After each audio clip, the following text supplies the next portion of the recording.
Vale, empezamos. Pues muy buenos Listo. días. Listo, buenas tardes a las y los que nos acompañan de manera virtual en el día de hoy. Les damos la más cordial bienvenida a este evento paralelo. Es un honor contar con su presencia, su participación en este espacio de diálogo y de reflexión sobre una de las temáticas más urgentes de nuestra región, que es el derecho a la educación superior para personas migrantes y refugiadas venezolanas. Expresamos nuestro agradecimiento a la CEPAL para apoyarnos con la coordinación y la organización de este evento y también extendemos nuestro agradecimiento a los colegas y las colegas de la oficina de Santiago, quien nos acompaña hoy aquí y han sido aliados claves durante todo este proceso. El propósito principal de este evento es presentar los hallazgos de un estudio realizado por parte de nuestra oficina, de la UNESCO y ESALC, y también esperamos que este espacio pueda ser también un diálogo abierto sobre cómo podemos fortalecer la cooperación regional y las alianzas intersectoriales para poder garantizar sistemas educativos más inclusivos e equitativos para todas las personas. Eh, bueno, antes de empezar con nuestras presentaciones, me gustaría presentarles a nuestros panelistas de hoy y al equipo de trabajo. Atrás de este estudio empiezo yo, soy Francesca Ceserani, soy la coordinadora de este proyecto en UNESCO y ESALC y soy coautora del informe. Mariano, por favor, te cedo la palabra. Muchas gracias, Francesca. Un placer aquí. Gracias por la oportunidad de brindarnos este espacio a la UNESCO y ESALC y también por compartir los resultados de este gran informe. Mi nombre es Mariano Solari, soy internacionalista, consultor también y formo parte de este gran equipo de trabajo para elaborar un informe que sí es de interés para la temática de la reunión y también a nivel regional. Muchas gracias, Mariano. Santi. Hola, muy buenas tardes a todas y a todos. Soy Santiago Beltrán y hago parte de este hermoso proyecto como asistente. Muchas gracias a todos por su asistencia. Muy bien, pasamos a nuestros panelistas de hoy. Jesse, por favor. Muchísimas gracias, Francesca. Muy buenos días a todas y a todos. Es un placer para mí estar el día de hoy acá con ustedes. Mi nombre es Jessica Lobos y yo estuve a cargo de la realización del estudio de caso en Chile de este hermoso proyecto regional del que vamos a escuchar el día de hoy. Muy bien. Florencia y Patricia.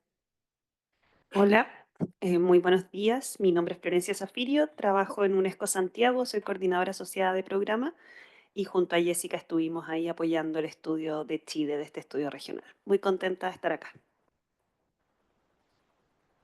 Buenos días, muy contenta también de estar acá y de agradecer la posibilidad de participar en este espacio. Yo soy Teresa Blaichini, soy académica de la Universidad de Santiago y directora de la Cátedra UNESCO sobre Inclusión en la Educación Superior Universitaria. Muy bien, muchas gracias. Listo, Tomás, no sé si ya se conectó, si no pasamos a Cristina y Valentina. Muy buenos días, saludos. Mi nombre es Cristina Sousa, trabajo en la oficina regional del ACNUR, que está basada en Panamá y bueno, llevo todos los temas de protección basada en la comunidad y soy punto focal a nivel de la región en temas de educación. Muchas gracias por la invitación.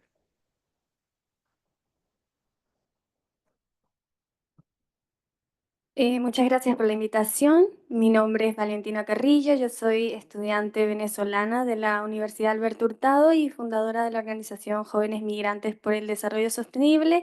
Tuve la oportunidad de seguir de cerca el estudio y ser parte del proceso, así que estoy muy contenta de poder estar acá. Muchísimas gracias, colegas, por acompañarnos hoy. Ahora vamos a adentrarnos un poco más en detalle en el contexto que da marco a este estudio.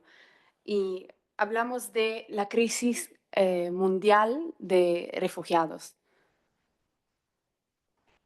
El desplazamiento forzado es un fenómeno en continuo aumento. Actualmente existen más de 122 millones de personas desplazadas en el mundo, es decir, 1.5% de la población mundial. Y esto es debido por múltiples factores como crisis humanitarias, el impacto de conflictos armados prolongados, el impacto del cambio climático, entre otros. Y en este contexto mundial, el caso de Venezuela destaca por su magnitud a nivel regional y mundial, con 7.7 millones de personas desplazadas a mayo de 2024, una cifra que ha aumentado hasta 7.9.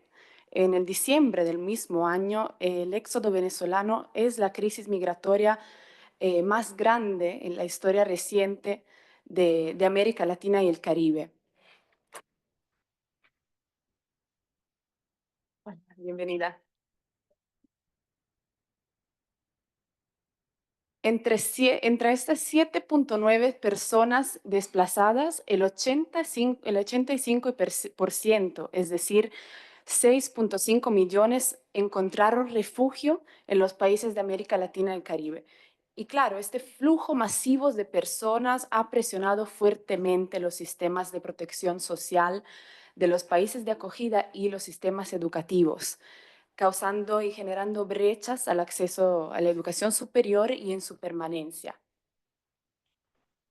Al mismo tiempo, la educación superior también ha experimentado un crecimiento sin precedentes en las últimas décadas a nivel global.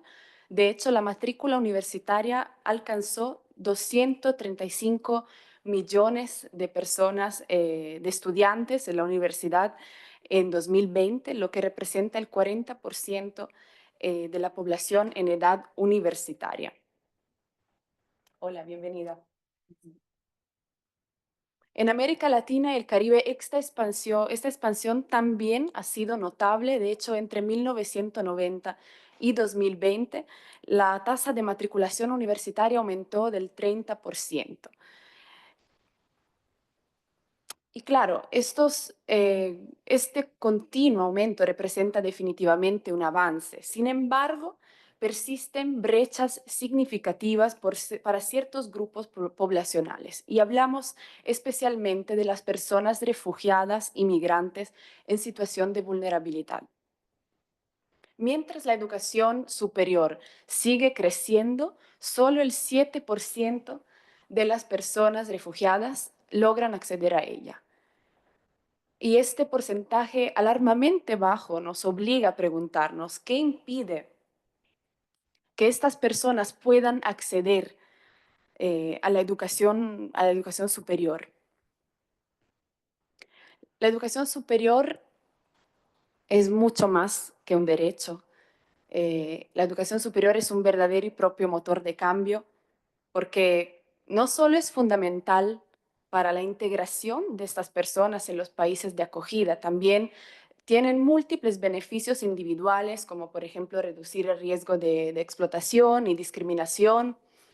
Y más allá de los beneficios del impacto positivo a nivel individual de las personas, también llevan beneficios a los países de acogida, beneficios económicos, fortalecen la resiliencia de estos países y contribuyen de manera muy positiva a sectores como innovación, tecnología, salud y educación. Y por fin, la educación superior es una palanca estratégica para lograr los objetivos del desarrollo sostenible, porque no solo contribuye directamente al ODS número 4 sobre educación de calidad, sino también fortalece a otros objetivos claves, como por ejemplo el ODS 1 para poner fin a la pobreza, el ODS 5 sobre la igualdad de género y mucho más, como el ODS 8 sobre trabajo decente y crecimiento económico, el 10, reducción de desigualdades, el 16, paz, justicia, instituciones sólidas y por fin el ODS 13 y 11 sobre acción por el clima y ciudades sostenibles.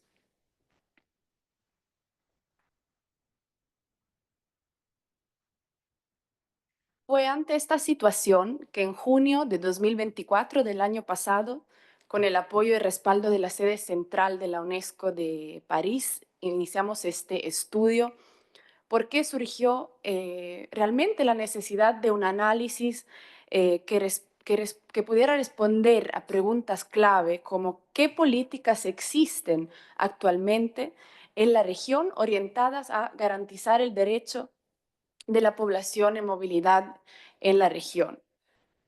Y dos, ¿cuáles son los desafíos, las barreras que persisten? Y por último, ¿cuáles buenas prácticas se pueden identificar en estos países de la región y que tienen potencial de ser también replicadas en otros contextos? De estos objetivos iniciamos nuestro estudio, que se basa en 7 estudios de casos desarrollados en 7 países diferentes. Se dio prioridad, digamos, a los países que han recibido un alto número de personas desplazadas venezolanas y por eso elegimos a Colombia, Perú, Brasil, México, Chile, Uruguay y Argentina. Cada uno de estos estudios fue elaborado por unos consultores locales con el respaldo de las oficinas de la UNESCO en cada país participante y bajo nuestra coordinación. Adoptamos un enfoque metodológico mixto, es decir, que empezamos con primero una revisión documental. Fuimos a analizar en cada país cuáles son las políticas y los marcos normativos y la literatura existente relevante. Y segundo, en ese sentido fue clave poder contar con las voces de los actores involucrados a través de entrevistas y encuestas, y por eso nos dirigimos a representantes de la academia, de los gobiernos, las organizaciones internacionales, la sociedad civil y, por supuesto, a los estudiantes venezolanos. Toda la información recopilada de estos estudios de caso fue sistemizada y organizada en hallazgos clave que permitieron la identificación de tendencias y patrones comunes que se repiten en los países analizados. Aunque, claro, hay que subrayar que cada país tiene su propio contexto nacional y es único y por eso los países no se pueden comparar directamente. Sin embargo, fue inevitable notar unos patrones y tendencias comunes en ellos. Ahora vamos a adentrarnos más en detalle en el panorama de políticas identificadas. ¿Cómo podemos ver en esta tabla comparativa? Todos los países analizados cuentan con algún tipo de marco normativo, mecanismos de políticas o prácticas institucionales orientadas a garantizar el derecho a la educación superior para la población refugiada y migrante. Por ejemplo, se identifican medidas destinadas a facilitar el reconocimiento de estudios previos como procesos de homologación, convalidación o flexibilización de requisitos. Sin embargo, lo que hemos observado en nuestro análisis es que si bien la existencia de estos marcos normativos y políticas representa un avance importante, lo que observamos en la práctica es que persisten múltiples desafíos en su aplicación efectiva. Y estos desafíos son de diversa naturaleza. Aquí lo regrupamos en 4 áreas de barreras claves y empezamos con las limitaciones relativas al reconocimiento de títulos y credenciales académicas. Por ejemplo, uno de los mayores desafíos relativos a esta dimensión, a esta barrera, radica en la complejidad de los procesos administrativos. En México, por ejemplo, si bien el Acuerdo 2417 eliminó la necesidad de apostillar los títulos extranjeros para su revalidación, en la práctica su aplicación es irregular, ya que las normativas estatales muchas veces contradicen a la legislación federal. Y eso genera incertidumbre y demoras para quienes intentan validar sus estudios. Otro factor crítico en este sentido son los altos costos asociados a la revalidación de títulos. En Perú, por ejemplo, este proceso puede costar entre 600 y $1,200, lo que equivale a entre 11 y 21 meses de ahorro para una persona refugiada o migrante vulnerable. Y claro, este costo excesivo se convierte en una barrera infranqueable para muchas personas que llegan con recursos ilimitados. Otras dos limitaciones que observamos en esta temática, digamos, relativa al reconocimiento de estudio, pero se repiten también en otras situaciones, son la falta de información clara y accesible.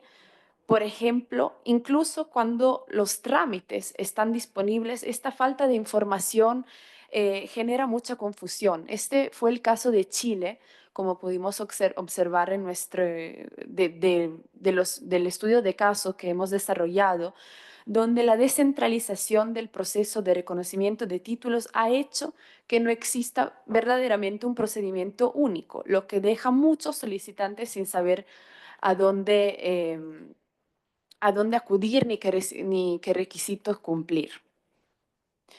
Y por último, otra barrera clave que hemos identificado es relativa a las restricciones migratorias.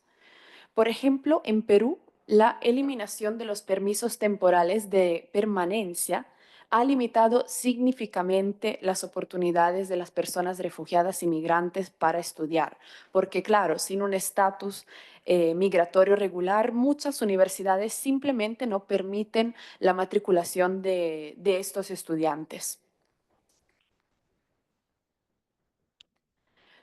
Una segunda grande barrera que hemos encontrado en múltiples países que hemos analizado es el acceso restringido a mecanismos de financiamiento y apoyo económico. En varios países de la región, por ejemplo, simplemente no existen programas estatales diseñados específicamente para apoyar personas refugiadas y migrantes en la educación superior. Este es el caso de Perú, Uruguay y Argentina, donde, claro, esta falta de becas y ayudas económicas reduce significativamente las oportunidades de estas personas para acceder a la educación superior. Y de nuevo aparece la problemática de los criterios migratorios restrictivos en esta barrera de financiamiento y apoyo económico también. Porque a veces aún en los países donde existen programas de financiamiento, los criterios migratorios actúan como una barrera adicional. En Chile, por ejemplo, esto se verifica y también en México, donde las becas gubernamentales están reservadas exclusivamente para ciudadanos mexicanos. En otros casos, existen programas que sí incluyen a la población refugiada y migrante sin distinción de nacionalidad. Ese es el caso, por ejemplo, de Colombia, con el programa Generación E, entre otras iniciativas disponibles. Sin embargo, aquí la demanda supera ampliamente la capacidad disponible y deja a muchos estudiantes sin acceso a este beneficio valioso. Una tercera barrera que hemos identificado y que los países, y que se verifica en muchos países, son las limitaciones relativas a la discriminación y a la xenofobia. Existen reportes de prejuicio y trato diferenciados, no solo en algunas de las instituciones de educación superior, sino en otros contextos en los países de acogida. Y muchos de ellos por esta razón se ven excluidos de muchas actividades curriculares y extracurriculares, lo que limita realmente su integración y su bienestar emocional. Y por fin, una última barrera es relativa a la inclusión sociocultural y académica. Esta limitación también se verificó en varios de los países analizados. Por ejemplo, uno de... Hola, bienvenidos. Por ejemplo, una de las barreras claves relativa a esta inclusión es la falta de servicios de apoyo psicosocial y de orientación académica. Esto se reportó en Chile, por ejemplo. Y otra barrera relativa a la inclusión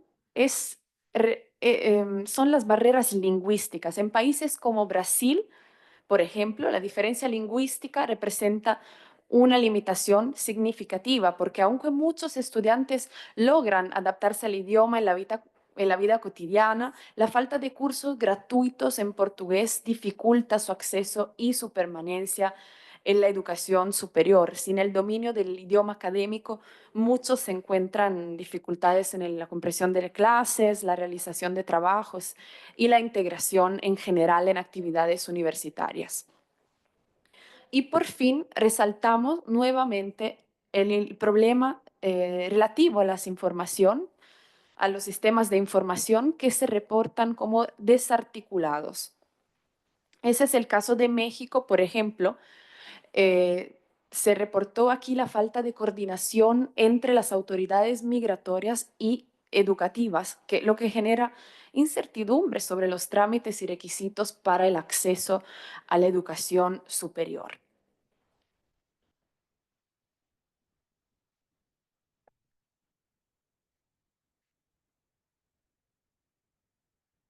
Vale, como hemos visto, persisten importantes desafíos. Sin embargo, también no todo es negativo y frente a estas barreras, los países de la región han desarrollado una serie de buenas prácticas que son múltiples y aquí destacamos solo algunas entre las que hemos encontrado.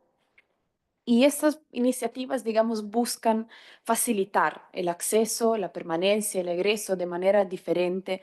Estas han sido impulsadas desde las propias instituciones de educación superior, los ministerios o algunas a través de la cooperación internacional y la sociedad civil.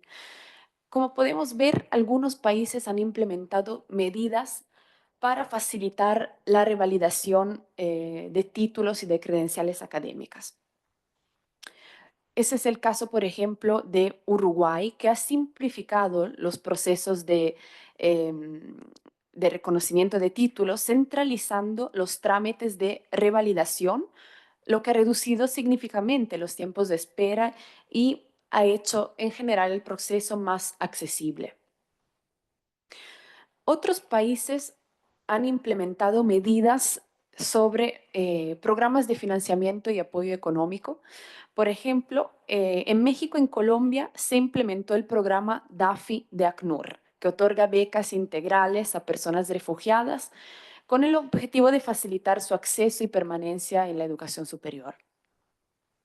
En cuanto a la inclusión, notamos como muchos países realizaron iniciativas relativas al acompañamiento psicosocial y a la orientación académica. Ese es el caso, por ejemplo, de Brasil, que, por ejemplo, en la Universidad Unifesp gestiona el programa Memoref, un curso en línea de escritura académica en portugués, diseñados para ayudar a los estudiantes migrantes y refugiados a desarrollar competencias lingüísticas académicas esenciales para su desempeño universitario. O también vemos como en el caso de Uruguay se desarrolló el Fondo de Solidaridad, además de ofrecer un apoyo económico, brinda apoyo, soporte socioemocional, digamos, y vocacional para los estudiantes. En cuanto a otras estrategias de inclusión, vemos cómo para abordar la barrera de la falta de información clara sobre oportunidades educativas, algunos países han desarrollado sistemas de información centralizados y más accesibles, como en México se desarrolló la plataforma Renoes, que centraliza información sobre opciones educativas, procesos de admisión y orientación vocacional. Y por fin destacamos la importancia de la cooperación interinstitucional para la educación. La inclusión educativa es fundamental, la cooperación entre gobiernos, universidades y organismos internacionales.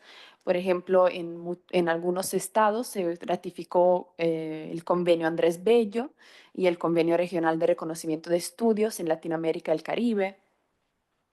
O, por ejemplo, en México se ha implementado la Mesa Interinstitucional sobre Refugio y Protección Complementaria, que es vinculada al marco regional para la protección y soluciones, que ha permitido una mayor articulación entre diferentes actores en la protección e inclusión educativas de personas refugiadas. Ahora que hemos explorado los principales hallazgos del informe, queremos profundizar el caso específico de Chile. Y por ello le damos la palabra a Jessica Lobos, quien estuvo a cargo de la realización del estudio de caso de Chile. Jessica, adelante. Muchísimas gracias, Francesca. A continuación vamos a revisar algunos de los principales hallazgos de este estudio de caso de Chile en particular. Quisiera comenzar contándoles que algunas de las herramientas que utilizamos específicamente para la realización de este estudio. En este marco realizamos 15 entrevistas con actores claves, tales como representantes del Ministerio de Educación de Chile, en particular la Subsecretaría de Educación Superior, universidades, representantes del programa PASI, también académicos. También realizamos un cuestionario en línea que promovimos por alrededor de un mes, en el que recibimos 56 respuestas por parte de estudiantes actuales, futuros y graduados de nacionalidad venezolana que se encuentran actualmente en Chile. Y por último, realizamos grupos focales con la participación de 10 personas venezolanas que se encuentran actualmente inscritas en el sistema de educación superior chileno. En este sentido, los hallazgos que hemos identificado a lo largo de este proceso los hemos agrupado en 4 categorías principales: en accesibilidad, apoyo financiero, programas de inclusión e equivalencias. En términos de accesibilidad, comentarles que algunas de las barreras que hemos identificado tienen que ver con barreras estructurales relativas a la matriculación de estudiantes extranjeros en particular. La Ley de Educación Superior y Política de Mineduc sobre estudiantes extranjeros proveen una base sólida para el reconocimiento del derecho a la educación, lo que ha resultado en acciones concretas como la creación del Identificador Provisorio Escolar IPE, que ha permitido la matriculación de personas con estado migratorio irregular en el sistema de educación nacional, y también a su vez ha permitido que estudiantes que cuenten con esta situación migratoria puedan rendir pruebas de acceso a la educación superior. Sin embargo, las universidades chilenas no se encuentran jurídicamente obligadas a matricular a estudiantes extranjeros que no posean una situación migratoria regular en Chile. En este sentido, surgen una serie de barreras asociadas a esta situación migratoria particular de las personas venezolanas, que tienen que ver con la falta de información confiable sobre alternativas de regularización, los esfuerzos que existen para promover y priorizar el permiso de residencia temporal para niñas y adolescentes en el país, y también situaciones que tienen que ver con los miedos que tienen padres y cuidadores que en este momento tienen una situación migratoria irregular y que deben tramitar el permiso de residencia temporal para sus niñas y adolescentes, lo que resulta en aplicaciones que se envían fuera del periodo de elegibilidad o incluso la falta de aplicación a este permiso, por ejemplo, de residencia temporal.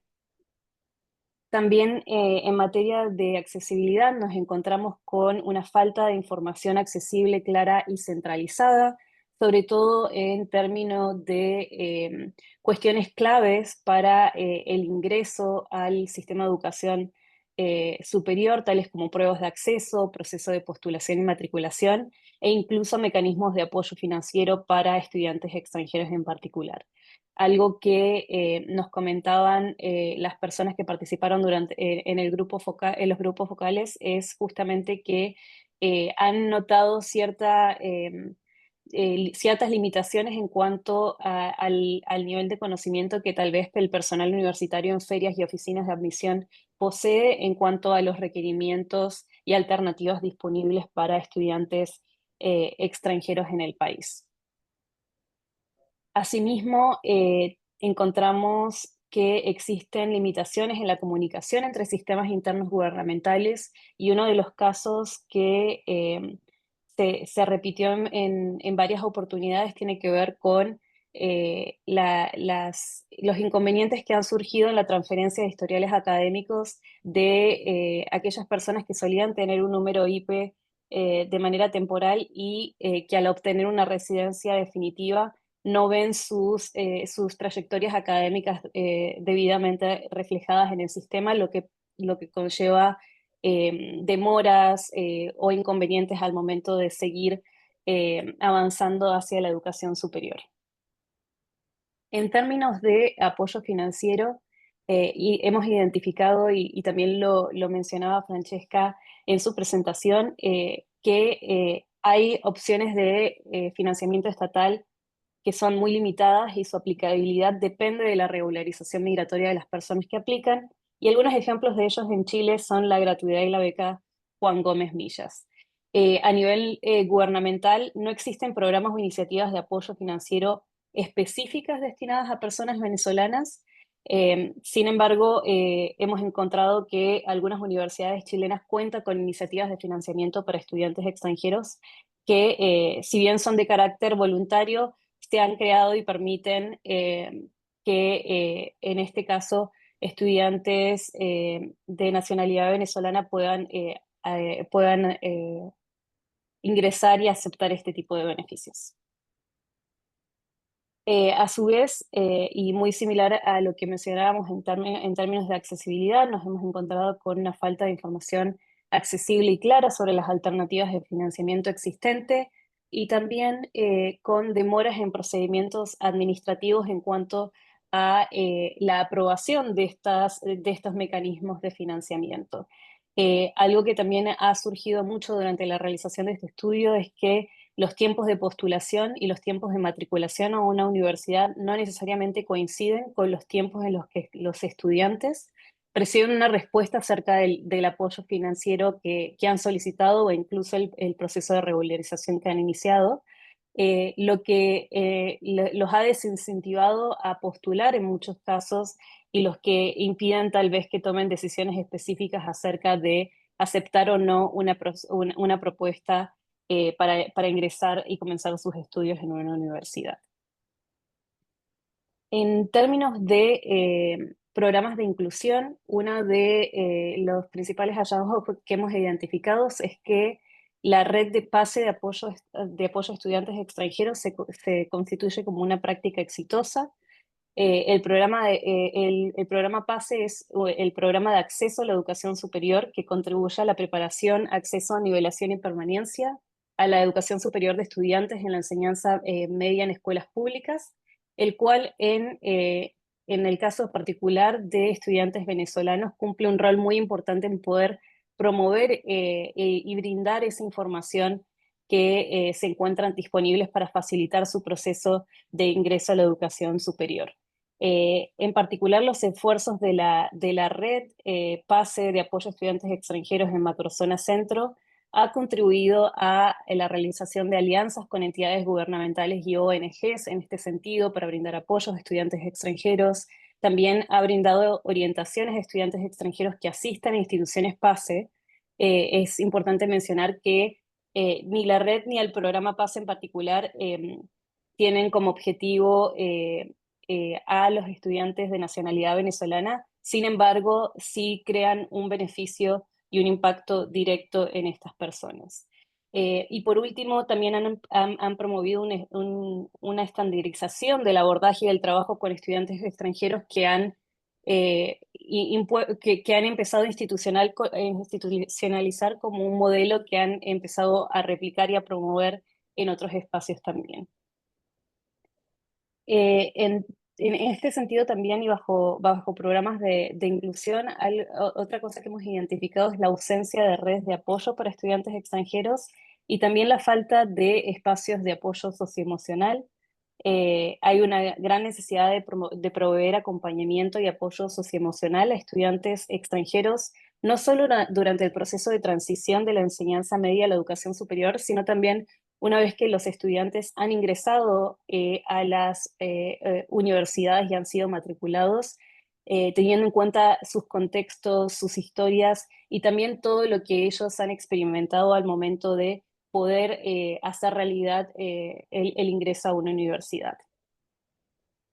Por último, en términos de equivalencias, comentarles que hemos identificado poca difusión y centralización de información relativa al proceso de reconocimiento y revalidación de títulos y costos asociados con los mismos.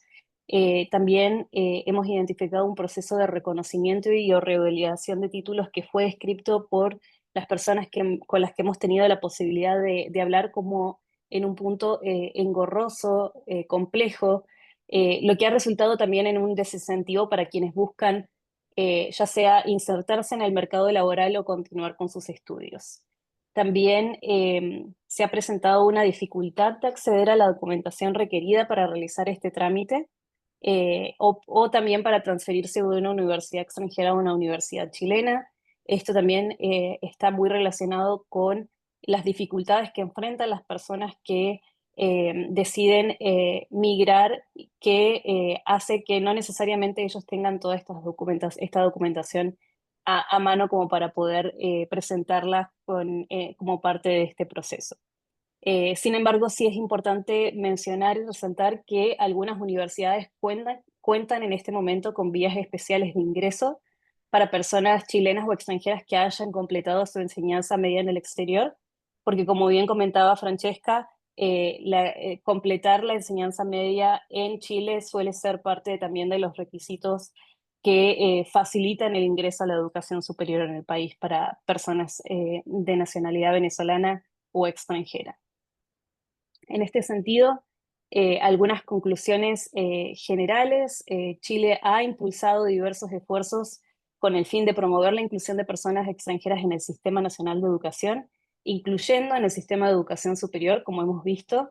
También es importante decir que aún existen varias barreras de acceso y permanencia significativas para las personas venezolanas que están buscando ingresar al sistema de educación superior, que tienen que ver con aquellas que tal vez no tienen en este momento un estado migratorio irregular, quienes tienen residencia temporal y no cumplen con los requisitos establecidos para optar a beneficios estatales, que no tienen acceso a la documentación requerida para los trámites necesarios, y aquellas personas que no poseen redes de apoyo que puedan ayudarlas a navegar el proceso de postulación y matriculación en el sistema de educación superior chileno. Estas son algunos de los hallazgos y conclusiones que hemos ido recopilando a lo largo del estudio. También tenemos como parte de estos esfuerzos, hemos identificado una serie de recomendaciones que no incluí en esta presentación para que mi colega Mariano pueda a continuación hacerlo a nivel más regional, pero los invitamos a leer el estudio de caso y cualquier consulta que tengan más que bienvenida para que podamos apoyarlos en ese sentido. Muchísimas gracias por su tiempo y por estar aquí el día de hoy. Gracias a ti, Jessica, de verdad, por tus aportes sobre el estudio de caso de Chile. Ahora es momento de, como has mencionado, de centrarnos en las recomendaciones clave que hemos desarrollado. Y para profundizar este aspecto, le damos la palabra a Mariano Solari, coautor del informe. Mariano, tienes la palabra. Gracias.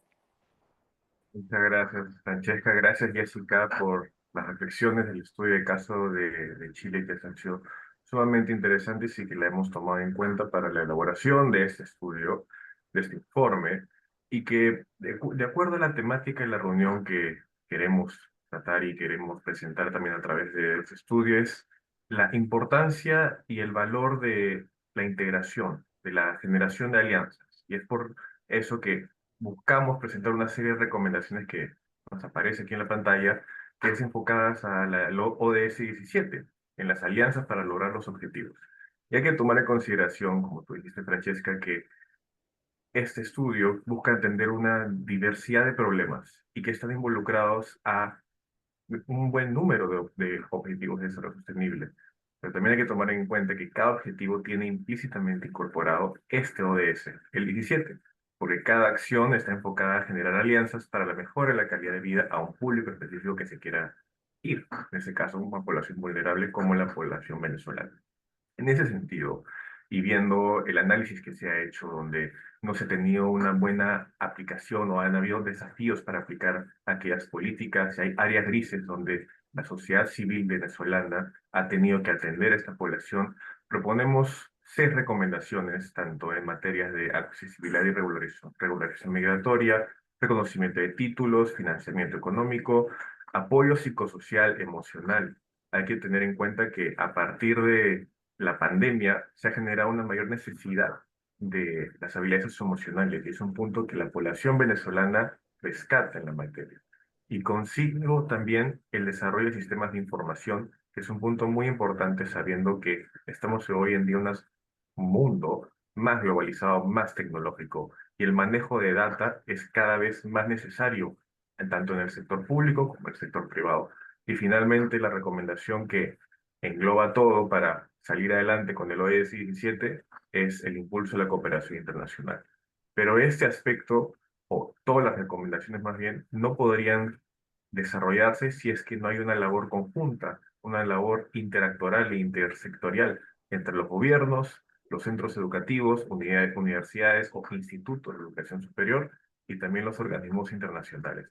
Y un actor importante que también hay que considerar es la labor de la sociedad civil, de las ONGs venezolanas, que buscan también brindar esos problemas que tiene la población venezolana y así trabajar con los gobiernos, los centros educativos y los organismos internacionales para poder buscar soluciones a mediano, inmediata, mediano y largo plazo.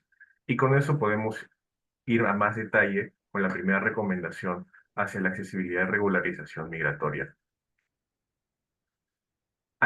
En ese aspecto, en el estudio hemos enfocado una serie de objetivos por cada recomendación que atienden a una diversidad de problemáticas y así consigo también las medidas de implementación.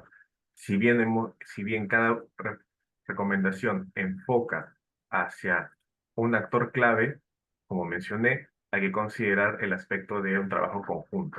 Y también la viabilidad de la recomendación dependiendo de las características de cada estado y sobre los recursos disponibles y el tiempo de ejecución que se podría considerar para implementar estas medidas. Pues tomando en consideración el aspecto de regularización y accesibilidad migratoria, es necesario que para esta circunstancia que tiene la población venezolana, el reforzamiento de los mecanismos para garantizar un acceso equitativo tanto a nivel migratorio como a nivel de educación superior. Las mismas problemáticas que se encuentran que hemos identificado para esta recomendación se encuentran también en la recomendación de accesibilidad a procesos de homologación y reconocimiento de grados y títulos. Hay una exigencia de documentación difícil de obtener y procesos administrativos burocráticos prolongados que dificultan la regularización migratoria y así también la ausencia de mecanismos flexibles. Hemos encontrado ciertos casos en los cuales estudiantes venezolanos están a puertas de ingresar a una universidad y no podían por la falta de un documento. Entonces no se podía tomar en consideración ese aspecto y no había medidas flexibles, tanto incluso de los mismos centros educativos para poder dar esa opción, ni siquiera un tiempo de consideración. En ese aspecto, queremos proponer la creación de un marco normativo, también considerando su capacitación y adopción por parte de los gobiernos, que fomente la estandarización hacia las universidades o institutos técnicos superiores respecto a los procedimientos simplificados de admisión y matrícula, considerando la condición humanitaria en que se encuentra la población refugiada inmigrante. Y así consigue establecer protocolos de matrícula o una documentación provisional. En ciertos casos también hemos visto problemas en que no se logran reconocer ciertos documentos. Entonces, queremos ver la opción para brindar, si es con una cédula de identidad que tiene la población venezolana y si no cuenta con sus pasaportes. Y consigo también fortalecer mecanismos de difusión. Hemos identificado la variedad de los 7 países, que existen problemas de difusión de oferta académica, de los procesos administrativos. Tenemos una inmensidad de oferta académica en todos los 7 países que está completamente dispersa y falta la centralidad para acceder a a esta oferta, incluso también a los mecanismos administrativos que promueven los estados, que genera y promueve una frustración dentro de la población venezolana y que en sí, viendo la condición, no logran identificar o incluso pueden llegar a tener casos de falta de información o también incluso engaños de información. Como para la siguiente recomendación, que tiene las mismas problemáticas en temas de reconocimiento de títulos y equivalencias, la misma idea se propone optimizar estos mecanismos de reconocimiento. Buscamos en sí optimizar y agilizar estos procedimientos administrativos para convalidación y revalidación de títulos extranjeros y consigo también desarrollar mecanismos de evaluación y certificación alternativa. Hemos encontrado casos de estudiantes venezolanos que cuentan con títulos de educación media, que no son ni secundaria ni superior, o sea, ni universitaria, sino es un título intermedio, que no resulta válido para algunos estados y que esa población se queda con su proyecto de vida truncado. No hay una opción para poder acceder a un nivel incluso técnico superior. Entonces, en esta situación, esta población se queda en una trayectoria que no era la que esperaba y trabajan en ciertas situaciones incluso precarias. Asimismo, también ratificar e implementar acuerdos regionales, como el Convenio Regional de Convalidación de Estudios y Títulos, que se ha promovido desde el 2019 y que, si bien de los 7 países que hemos estudiado, todos son firmantes del convenio, tanto de la última versión 2019 como la versión en la década de los 70, pero proponemos a aquellos países que han firmado la versión, la edición de la década de los 70, que se actualicen, que firmen, que rectifiquen. Y así igual también proponemos al resto de países de Latinoamérica considerar la adopción de este convenio, que busca promover medidas viables y así fortalecer los derechos de la población, no solo refugiada y migrantes, sino en general, para poder mejorar una integración cultural, social, educativa y científica. Y eso es algo que también promueve el convenio Andrés Bello, pero que sí, también hemos identificado que no está sumamente difundida entre la población venezolana y la población migrante, incluso extranjera. Y así también promover la implementación del pasaporte de cualificaciones de la UNESCO, una iniciativa que nace en base al pasaporte europeo de cualificaciones, que ha tenido una gran experiencia en África y que se sigue implementando y brinda una opción para poder generar una mayor integración regional en temas de accesibilidad educativa e integración cultural, educativa, científica y tecnológica a nivel de América Latina y el Caribe. En la materia de la tercera recomendación, perdón, que está centrada al potenciar los mecanismos de financiamiento económico, en este tema hemos encontrado distintas problemáticas que ya han sido mencionadas y principalmente la exclusión de motivos de nacionalidad para acceder a estos mecanismos de soporte económico, tanto becas como sistemas de financiamiento para soporte no académico.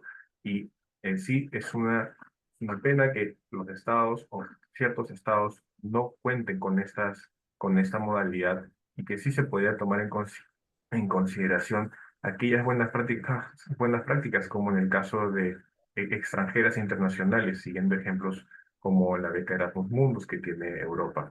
Sí. Por eso proponemos ampliar la cobertura y desarrollar nuevos mecanismos, y consigo también desarrollar fondos nacionales o regionales de asistencia económica para la cobertura de gastos no académicos. Por ejemplo, seguro, o sea, vivienda, transporte, alimentación, y claro, buscamos también que la población venezolana o la población migrante extranjera esté incluida en estos procesos de financiamiento y soporte económico a nivel estatal. Es necesario, si queremos proponer una integración regional, brindar esta opción para poder fortalecer aquellos mecanismos que integren el aspecto educativo, social, económico, tecnológico a nivel regional. Y consigo también implementar estrategias de comunicación, como ya se ha mencionado, accesibles para esta población, y así fortalecer, y un punto importante, el aspecto del programa de becas DAFI que tiene ACNUR. Es una práctica que se ha venido haciendo desde hace años, si bien limitada, pero es bastante satisfactoria en materia de accesibilidad para la población migrante a nivel de educación superior. Es necesario considerar este programa de becas para poder brindar mayores opciones que hoy en día para la población migrante son limitadas, que acceden a través de organismos internacionales o otras organizaciones no gubernamentales para poder continuar con sus proyectos de vida. Y siguiendo también con la siguiente recomendación, está el aspecto socioemocional, el aspecto psicosocial, que es un punto muy importante debido a que esta población enfrenta situaciones de duelo migratorio, discriminación, xenofobia, incluso también barreras lingüísticas, como en el caso de la población venezolana en Brasil. Es necesario ampliar estos mecanismos para generar un apoyo integral en las universidades, en los institutos, para la inclusión de esta población. Y es por ello que proponemos una serie de recomendaciones enfocadas al establecimiento de servicios de apoyo psicosocial y bienestar estudiantil para en las universidades y institutos para esta población. Es necesario tomar en cuenta el aspecto socioemocional, psicológico de todo el proceso migratorio que tiene la población venezolana, que ya se viene implementando, se viene desarrollando desde hace 6, 7, hasta mucho 8 años, dependiendo del país, y que hasta el momento no existen los mecanismos adecuados para atender a aquella población. E incluso enfoquemos qué pasaría en otras situaciones, de otros países que quiera una persona migrar a otro país de América Latina, y si tiene un proceso complejo, que ha presentado un caso de refugio, un caso de asilo, ¿cómo es que se atiende? Las universidades no tienen los mecanismos adecuados. Y así también desarrollar esquemas de mentoría y tutoría de trabajo conjunto con los docentes y alumnos, estudiantes de las mismas universidades para generar una ruta de soporte en la misma institución educativa hacia la población venezolana, para generar una mayor integración social y así también promover acciones de sensibilización en las universidades y comunidades educativas.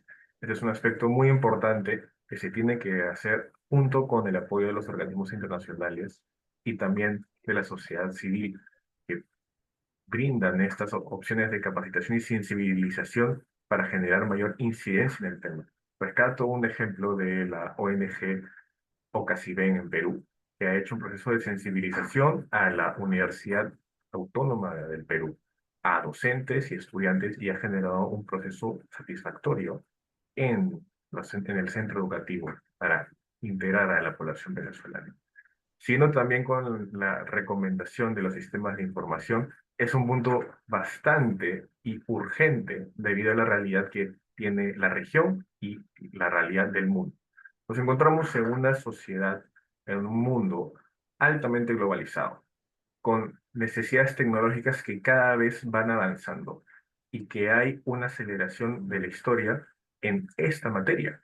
El punto es, los estados están preparados de Latinoamérica para poder brindar sistemas de información viables e integrados. Lo que hemos identificado en este estudio a nivel regional es que hay sistemas de información con data muy limitada, o en otros casos no hay. Entonces, proponemos el desarrollo e implementación de de sistemas nacionales de información educativa que integren datos desagregados sobre la población refugiada e inmigrante, para así conocer la ruta económica, la ruta social, la ruta educativa, cómo están a nivel de integración.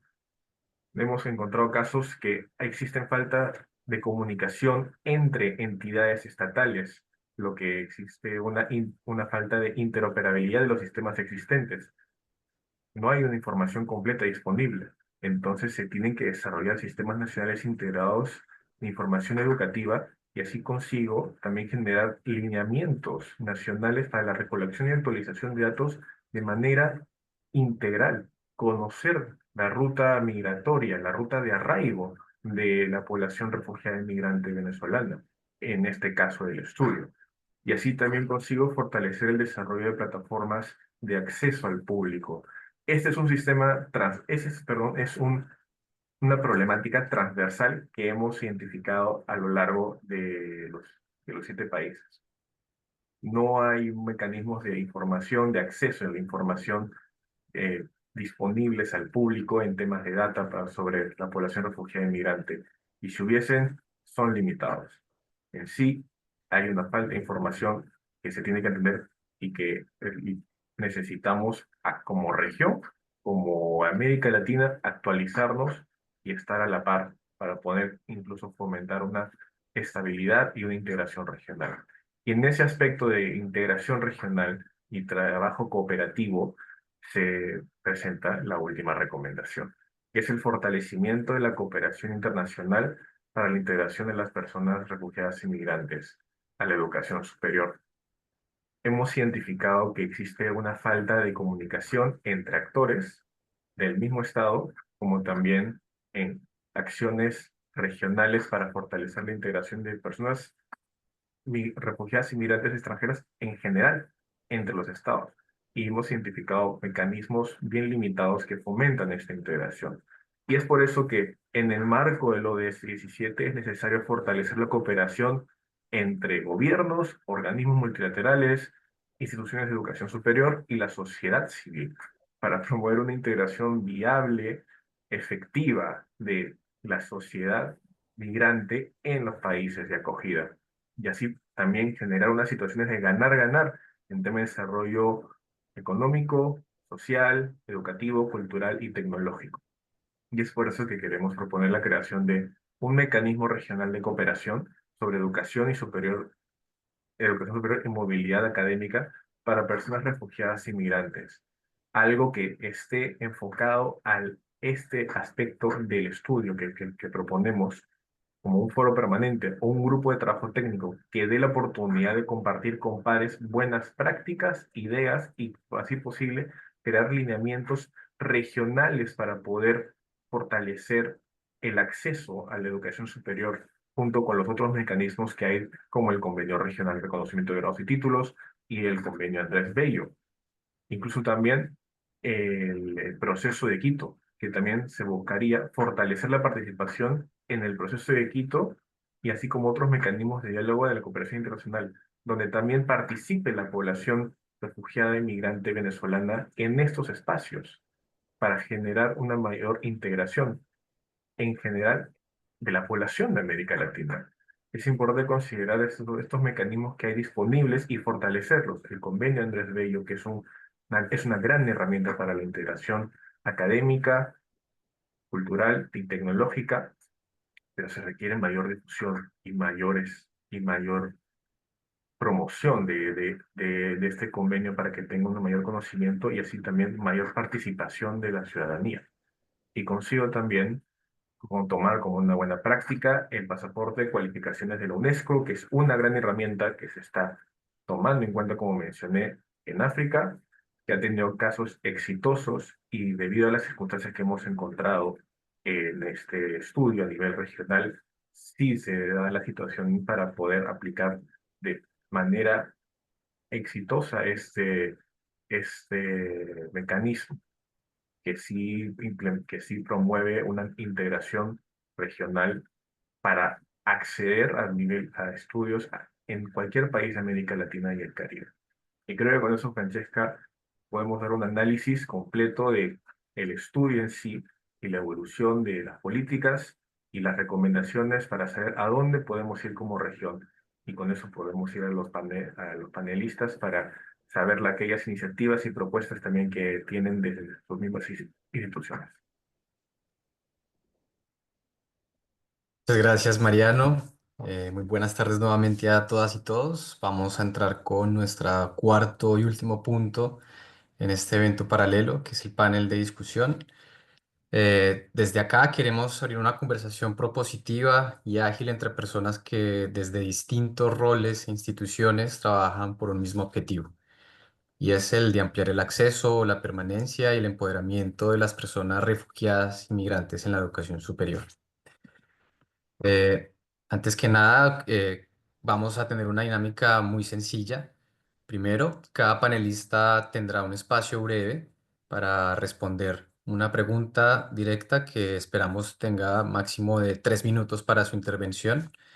A partir de allí, después de de las intervenciones de los 5 panelistas, tendremos una última sección de 15 minutos en la cual pasaremos a una conversación abierta con 3 preguntas transversales en las que nos enfocaremos un poco en desafíos y oportunidades que compartimos en el transcurso pues, de la presentación de este trabajo.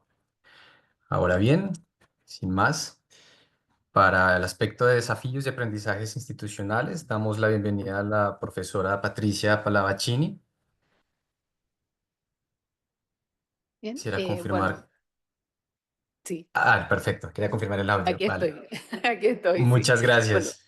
Muchas bueno, gracias. reiterar Y los agradecimientos. Perdón, ¿usted me iba a decir algo? no, continúa, perdón. Comienzo, no, ok. Bueno, quisiera reiterar los agradecimientos por la posibilidad de esta conversación. Creo yo que es un hito muy importante que la temática se ponga en la agenda, dado que el crecimiento de la matrícula no ha encontrado, de la educación superior, también en Chile, no ha encontrado correspondencia con el crecimiento de la participación de estudiantes extranjeros, que no alcanza ni siquiera el 3%. Si bien esa cifra tiene diferencia regionalmente, es una cifra muy baja y por lo tanto para poder lograr resultados que sean significativamente mayores vamos a tener que generar una articulación multisectorial como ya se ha señalado. Ahora, en cuanto a las experiencias, nosotros hemos trabajado, hemos impulsado desde la cátedra 2 ángulos, ¿no? Uno, el trabajo a través de docentes y equipos profesionales y también con el estudiantado. A nivel de docentes y equipos profesionales, nuestra iniciativa ha estado impulsada a través de los programas de formación y particularmente una iniciativa muy exitosa ha sido el Diplomado en Diversidad e Inclusión sobre Educación Superior. Es un diplomado que es abierto, en el cual han participado ya más de 200 egresados y egresadas que trabajan en las diferentes instituciones de educación superior del país y que desde sus lugares, ya sea por sus compromisos con la inclusión, por interés en la diversidad, incluso hasta personas que están trabajando en el mundo del posgrado, se han interesado en este programa, que es un programa extenso de 180 horas que está bajo los lineamientos del ODS, con amplio foco, por supuesto, en el ODS 4 y en un foco multisectorial y con una mirada interseccional.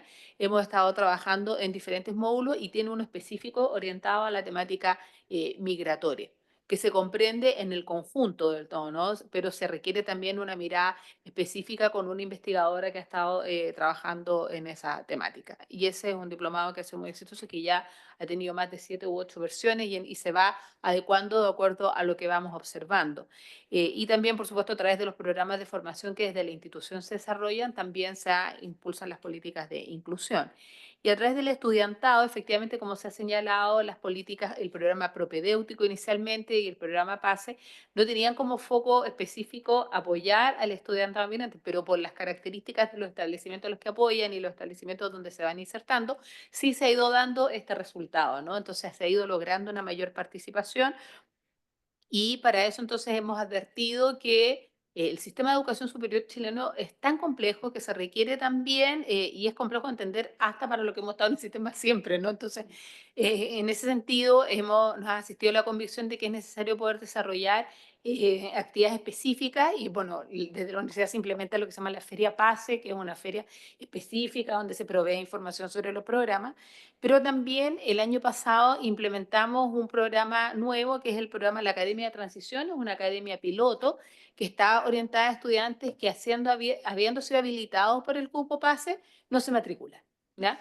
Y eso, por alguna razón no se matriculan, quizá porque no tenían la información sobre la gratuidad, no tenían certeza. O sea, ellos completaron la enseñanza media, están dentro del grupo que quizás ha tenido más acceso a información, pero no se matricularon. Entonces, este es un programa que ha puesto una revinculación de este estudiantado. El año pasado fue la iniciativa piloto, se lanzó sobre la marcha, esperamos este año poder replicarla y entrega, como ya están los estudiantes habilitados, o sea, son 42 horas de formación más 6 horas de acompañamiento general, digamos, ¿no? Y el programa tiene, por supuesto, algún ámbito académico, pero no es el más importante, sino también el de poder impulsar también la proyección de cada uno y cada una como estudiante universitario, ¿no? Y creemos que es una iniciativa que el PASE a nivel del ministerio, digamos, el Ministerio de Educación, nos apoyó con la iniciativa y por lo tanto creemos que puede ser transferida fácilmente a otras instituciones de educación superior.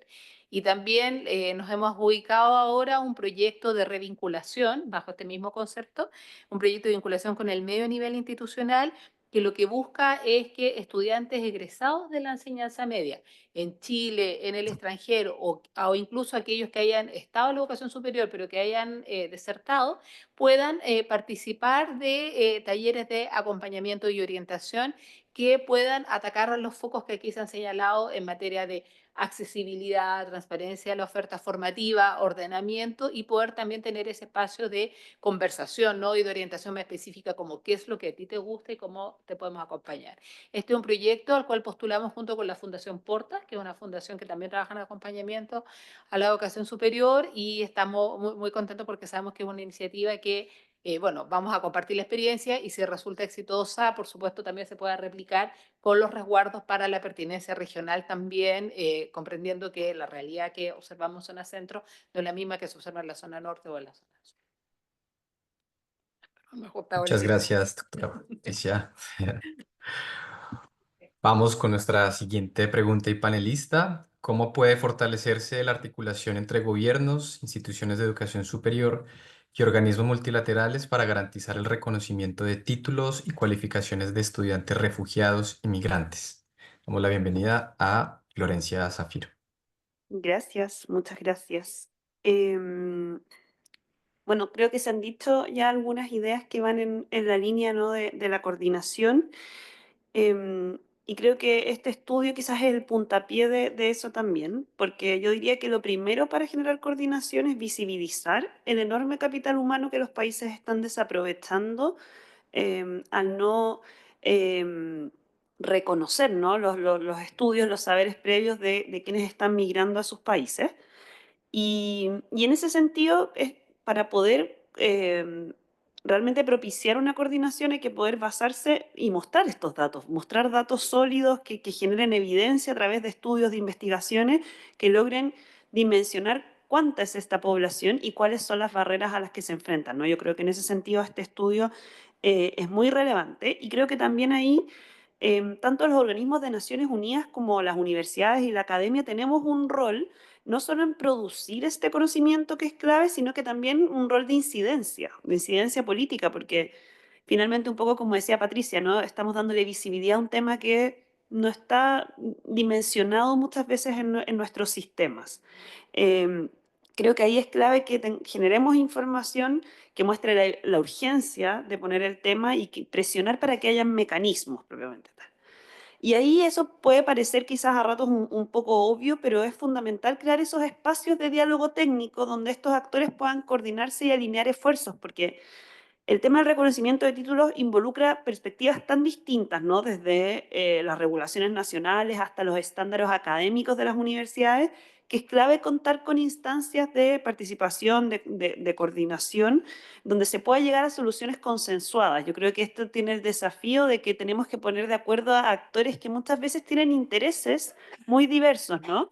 Entonces creo que un primer paso para la coordinación es realmente sentar a estos actores a la mesa y buscar consenso entre lo que se puede hacer, hacia dónde se puede avanzar. Así que me parece que este es un primer paso también para ir en ese esfuerzo. Gracias. Muchas gracias. Seguimos con Cristina Sousa. La pregunta es, ¿cómo pueden los gobiernos, las instituciones de educación superior y otros actores clave aprovechar el potencial de la población refugiada y migrante como parte del capital humano? ¿Y qué tipo de alianzas han demostrado ser efectivas para facilitar su integración educativa y laboral?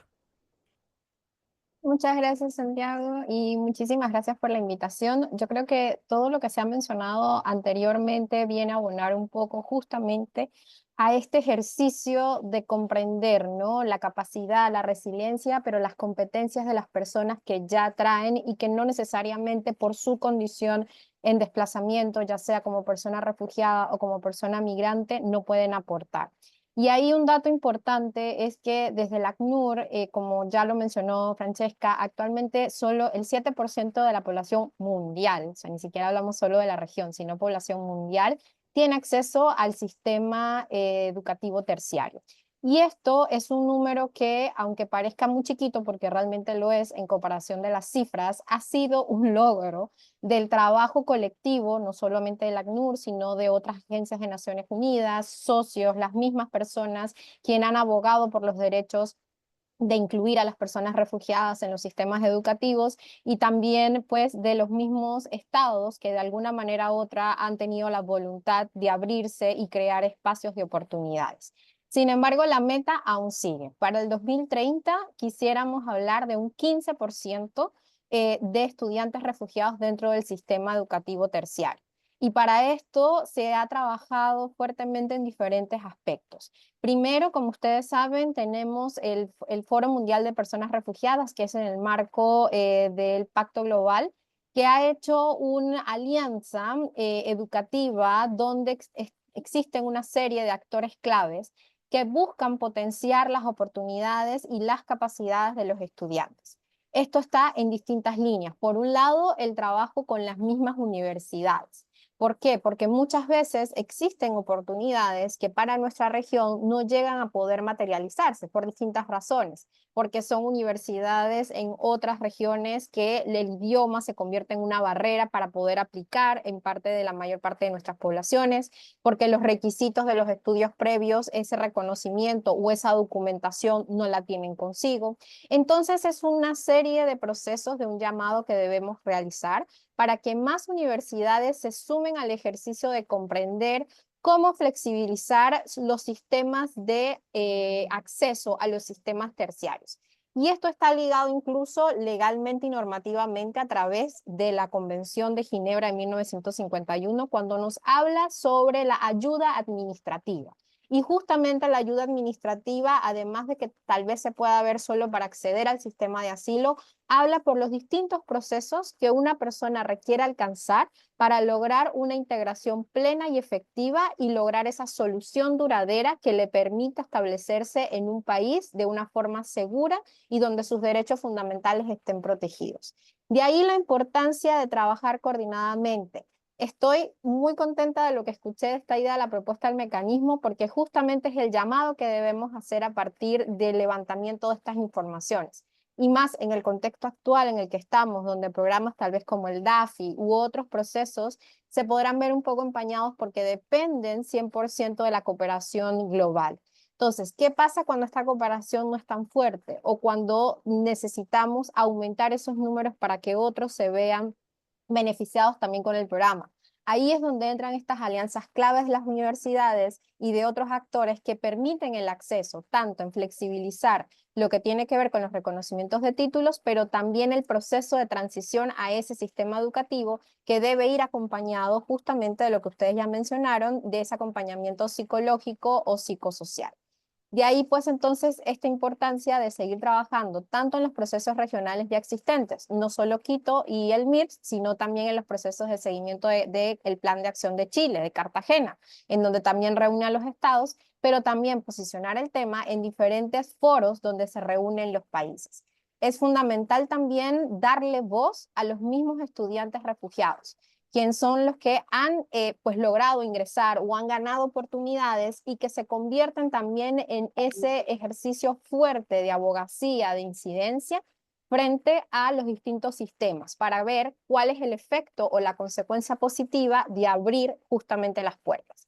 Y desde el ACNUR ese es otro ejercicio que estamos haciendo a través de la regionalización de la red de estudiantes de personas refugiadas, que en este momento pues abarca 3 países, incluyendo Brasil, que aunque Brasil no tenga un programa de DAFI, pues sí tiene la cátedra Sergio Beira de Melo, que es un puntapié a lo que se esperaría que podríamos trabajar a nivel de la región junto con todos los actores universitarios. Gracias.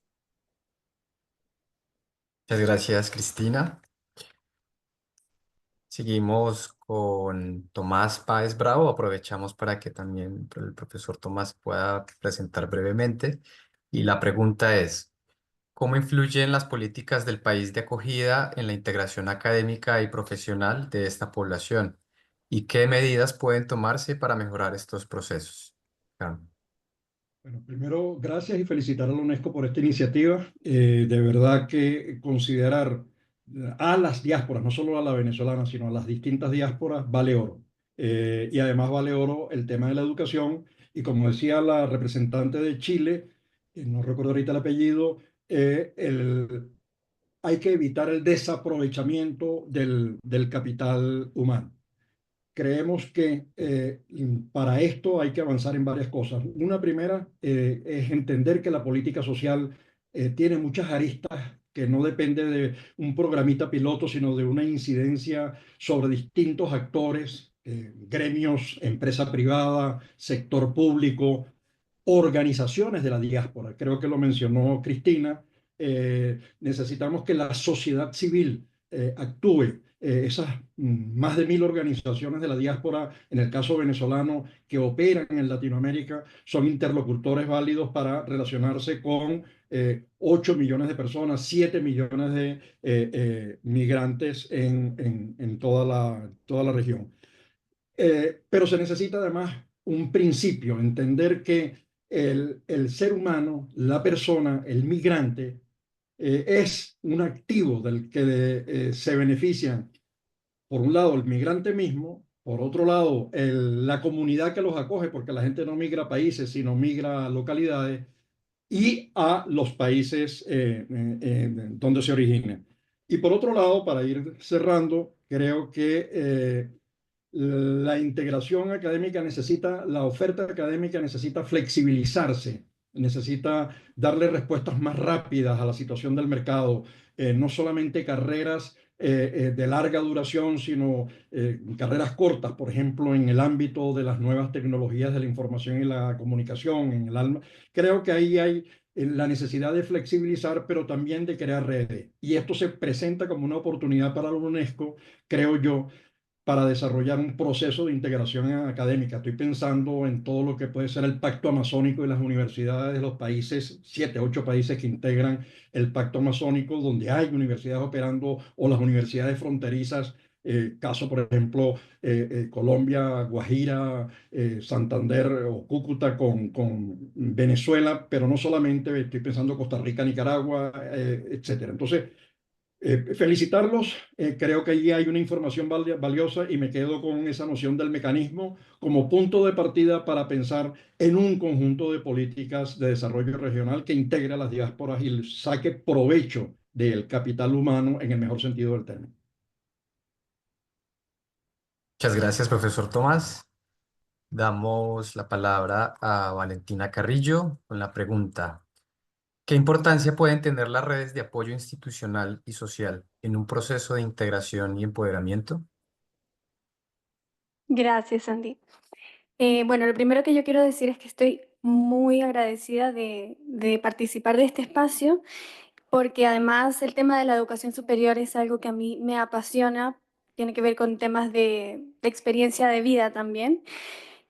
Para responder la pregunta, yo creo que las redes de apoyo funcionan como un cinturón de seguridad. Es decir, una vez que llegas a la universidad, estas funcionan como un mecanismo para poder continuar el camino y llegar seguro a término. Entonces, claro, después de dar esta gran vuelta de todos los obstáculos que hemos visto, llegas a la universidad y en el fondo ya estás matriculado, pero hay un montón, hay dimensiones económicas, sociales que persisten en la persona y que pueden ser amenazas para su proceso de término.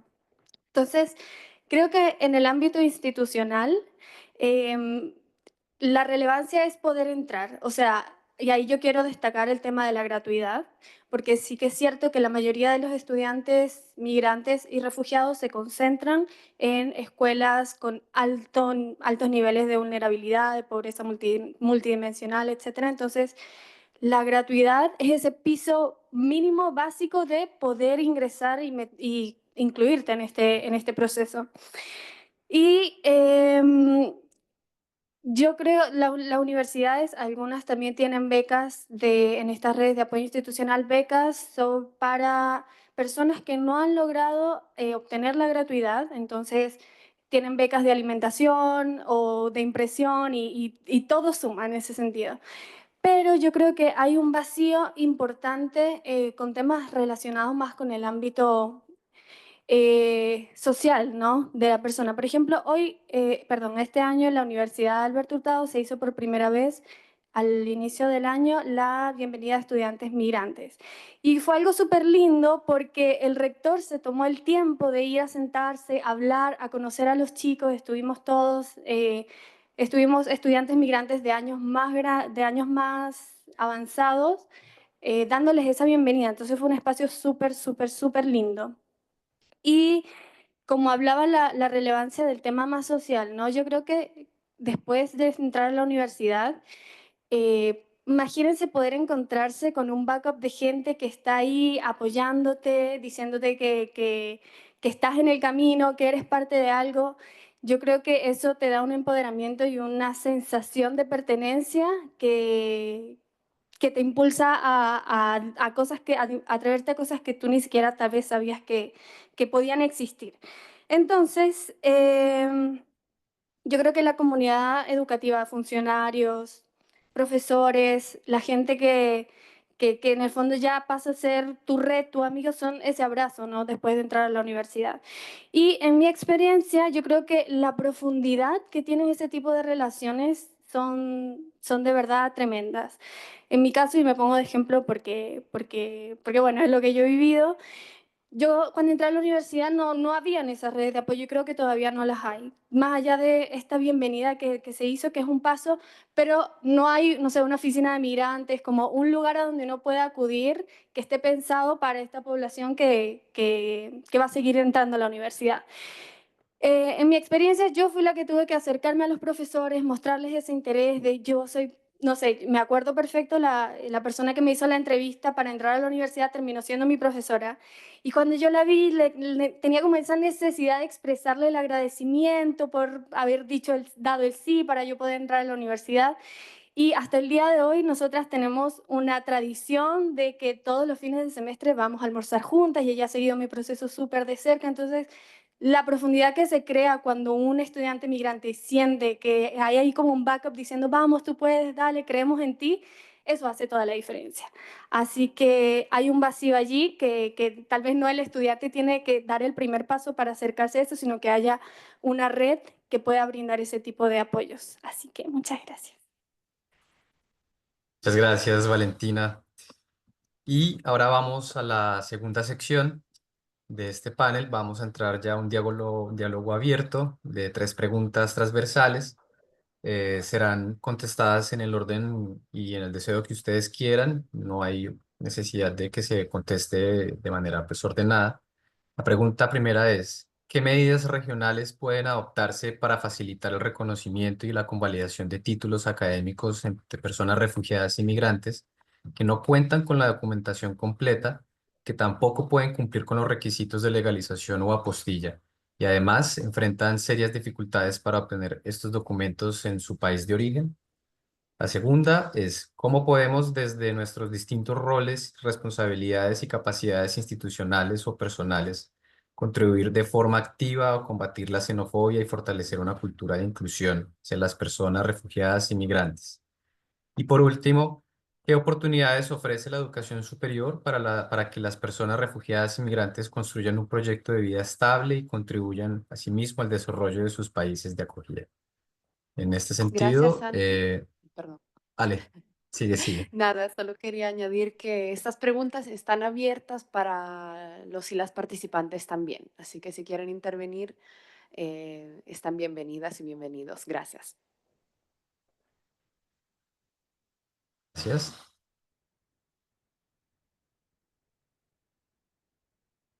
Entonces, sí, Claro, ya. adelante, Patricia. ¿Sí funciona? A ver, ¿funciona? ¿Por qué no? Bueno, si quieres.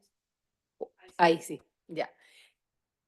Ahí sí. Bueno, no voy a respetar, yo creo, el orden, pero creo que hay un elemento en la representación que es importante. O sea, quienes estamos tomando decisiones o hemos tenido la posibilidad de tomar decisiones, tenemos una representación de las trayectorias formativas continuas, ¿no? Se va al establecimiento, estudias, sales del colegio, después vas a la universidad, trabajas, en fin, ¿no? Y sin embargo, las trayectorias formativas de niños, niñas y jóvenes migrantes son discontinuas. Y eso es un elemento que hay que incorporarlo en el proceso de toma de decisiones. O sea, comprender que cuando nosotros estamos pidiendo los documentos que ha apostillado, que si es extranjero que tenga el bachillerato internacional, o sea, no existe esa posibilidad. ¿Por qué? Porque tal vez hiciste un año en un país, después en otro país, después en una región, después en otra región. Entonces creo que es muy importante instalar esta idea de que las trayectorias son discontinuas y que vamos a tener que poder trabajar con eso, ¿no? Y que vamos a tener que poder buscar un mecanismo que se adecue. Yo misma revisaba los mecanismos que tenemos nosotros o sea, en la universidad. Y la verdad es que están pensados para alguien que tuvo una salida y un destino, pero se desconoce toda esa ruta. Creo que eso es muy importante y por lo mismo también instalar estos conceptos de que nosotros enfrentamos dos transiciones en las universidades, ¿no? La primera transición, que es la transición del establecimiento educacional a la educación superior, pero la salida también lo es, ¿no? Y que es la transición al empleo. Y en ese sentido creo que nosotros vamos a tener que trabajar esa continuidad, como lo decía Valentina, porque si bien la idea de que se hacen indistinguibles, ¿no? Que los estudiantes que necesitan más apoyo al inicio, sí, pero después viene otro proceso, ¿no? Y que no tiene que ver tanto con el acompañamiento académico, sino que tiene que, sino que tiene que ver con el cómo yo me preparo para el empleo. Yo creo que ahí las instituciones de educación superior tenemos mucho trabajo por hacer porque nuestra formación para el empleo, estoy hablando a nivel general, es global, ¿no? Para cómo preparar tu currículum, en fin, pero no está especificada, por ejemplo, o suficientemente especificada en función de las áreas laborales desde las cuales está egresando. Y esa articulación es muy importante. Y quisiera comentar sobre el segundo punto para salir al tiro micrófono, es que para combatir bueno, la xenofobia y la inclusión se requiere también una articulación y una convicción institucional. Nosotros tuvimos una iniciativa que se llama el Festival de Cultura Migrante, que era una iniciativa impulsada desde el Departamento de Extensión, pero que era muy linda porque se rendía homenaje a un país, a Colombia, a Haití fue la última, entonces eso implicaba que nosotros podíamos conocer la cultura, podíamos conocer bueno, eventos, claro, y no solo el idioma, la cocina, los elementos, entonces todo el casino, la universidad se prestaba, se daba las comidas típicas de ese país, entonces a expresiones artísticas, musicales, entonces en ese sentido, digamos, eso permitía también que las redes de estudiantes se pudieran conectar entre ellos, o sea, identificarse, ¿por qué? Porque ellos colaboraban, los estudiantes en este caso, por ejemplo, estoy pensando en la última población haitiana, se tuvo que identificar y se fueron armando redes que finalmente también permiten generar ese soporte, que es muy, muy interesante. Y creo que las experiencias tempranas de vinculación son muy importantes. El modelo pedagógico requiere una reformulación muy, muy importante y eso también aporta directamente a la formación de los profesionales y por supuesto también con particular foco a los estudiantes de pedagogía, que son los que hoy día están en los establecimientos escolares. Muy bien, muchas gracias, Patricia. Veo que Cristina de ACNUR tiene su mano levantada. Y Tomás, a seguir. Gracias. Gracias, Francesca. Sí, bueno, creo que las tres preguntas de alguna manera u otra están relacionadas y concatenadas de cuál es el objetivo, principio y fin, ¿no? De la educación terciaria. Y justamente cuando hablamos del reconocimiento, luego de ustedes nos han dado, ¿no? Este mapeo de los distintos o principales países, en este caso que llegan personas de nacionalidad venezolana, vemos algo en común y es el tema de la documentación. Casi todos exigen que las personas se encuentren documentadas, regularizadas de alguna manera para poder acceder a sistemas, a programas, a beneficios, etc. Y esa es la piedra angular de los procesos real de integración de las personas. Generar mecanismos que permitan esa documentación ordenada, clara, donde sea realmente accesible a las personas, tanto en costos como en requisitos que se les solicita. Luego también es un poco bajar, porque muchas veces lo que vemos en la realidad es que en los grandes mecanismos de trabajo de los estados, como los procesos de Quito, MIRS, se crean algunos documentos o herramientas que permiten estos ejercicios de reconocimiento. Pero como ustedes también lo destacaban, la falta de información, la conexión con las personas prácticas que tienen que estar ahí detrás de la ventana dando la información, generando la apertura de los sistemas para realmente llevar a cabo eficientemente estas actividades, no necesariamente están conectadas. Y ahí es donde, como por ejemplo, el funcionario que está enfrente de aceptar o no una postilla, desconoce por completo el artículo de la ayuda administrativa de la convención o no comprende cuál es el alcance del mismo, y por eso justamente es cuando tenemos las negativas reales de los procesos de reconocimiento. Algo que también hay que trabajar es que no en todos los países los procesos de reconocimiento se hacen a través del Ministerio de Educación.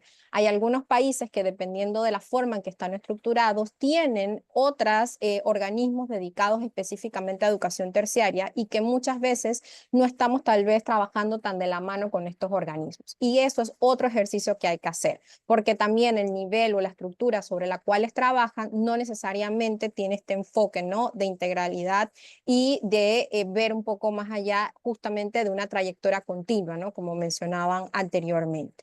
Otro tema también importante es el tema de la xenofobia y la cultura de inclusión. Y aquí esto es un ejercicio colectivo de muchos actores que tienen que entrar de la mano, desde la forma en que informamos, desde la forma en que mostramos un proyecto, ¿no?, que beneficia a las personas de un país, y cómo excluimos a las personas que son extranjeras, por decirlo en una categoría general, desde la forma en que proyectamos incluso el acceso a las universidades. Todos estos elementos tienen que trabajarse para combatir la xenofobia, pero también empiezan desde los niveles más pequeños, desde la escuela primaria y la secundaria, con el trabajo intercultural que se pueda dar para generar estos procesos de acceso a los sistemas de una forma mucho más eficiente y real, ¿no?, que sea algo natural que esté ahí.